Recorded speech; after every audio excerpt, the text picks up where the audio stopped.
হচ্ছে for the people for the country. বাজারে যখন পণ্য মূল্যে অসহায় ভোক্তারা, তখন বুধবার দুপুরে বাংলাদেশ প্রতিযোগিতা কমিশনের সভাকক্ষে বিভিন্ন কোম্পানির প্রতিনিধি, বাংলাদেশ ব্যাংক, শিল্প মন্ত্রণালয়ের কর্মকর্তাদের সঙ্গে বৈঠকে বসেন বৈষম্য বিরোধী ছাত্র আন্দোলনের সমন্বয়ক বিনিয়ামিন মোল্লা সহ শিক্ষার্থীরা। এ সময় এনবিআর, বাংলাদেশ ব্যাংকের কর্মকর্তাদের বিরুদ্ধে অবৈধভাবে ব্যবসায়ীদের সুযোগ দেওয়ার অভিযোগ তোলেন শিক্ষার্থীরা। টাকা ছাপিয়ে সরকারকে প্রায় ৪১,০০০ কোটি টাকা ঋণ দেওয়ার অভিযোগও তোলা হয় বাংলাদেশ ব্যাংকের কর্মকর্তাদের বিরুদ্ধে। তাদের একটা দৃষ্টান্তমূলক শাস্তি হওয়া প্রয়োজন, কিন্তু আপনার প্রতিষ্ঠান এই শাস্তির লক্ষ্যে কোনো কাজ করেছে কি? উপর মহলের চাপে তারা সঠিক সিদ্ধান্ত দিতে পারেনি। তারা কিন্তু সাথে সাথে রাস্তায় বলতে বাংলাদেশ ব্যাংক প্রাঙ্গণে নেমে গিয়েছিল। ঊর্ধ্বতন কর্মকর্তাদের অফিস রুমে গিয়ে তাদেরকে বলতে চেয়েছে যে আপনারা পদত্যাগ করুন। একই সঙ্গে উঠে আসে সিন্ডিকেট করে বাজারে পণ্যের দাম বাড়ানোর নানা অভিযোগ। ভোগ্যপণ্যের বাজারে স্বস্তি ফেরাতে দ্রুত সিন্ডিকেট ভাঙার হুঁশিয়ারি দেন শিক্ষার্থীরা। অর্ধেক পাউডারে দ্বিগুণ উজ্জ্বলতা, নতুন রিন অ্যাডভান্সড অর্ধেক পাউডারে দ্বিগুণ উজ্জ্বলতা।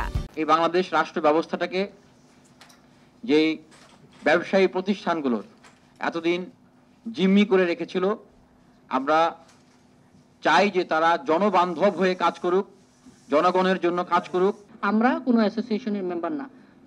আমরা ওই অ্যাসোসিয়েশনের যেহেতু আমরা মেম্বার না, সেহেতু বাণিজ্য মন্ত্রণালয় থেকে যখন প্রাইসিং ডিক্লেয়ার করবে তখন আমরা সেই প্রাইসটা জানতে পারি এবং সেটা অনুযায়ী আমরা কার্যকলাপ চালাতে পারি।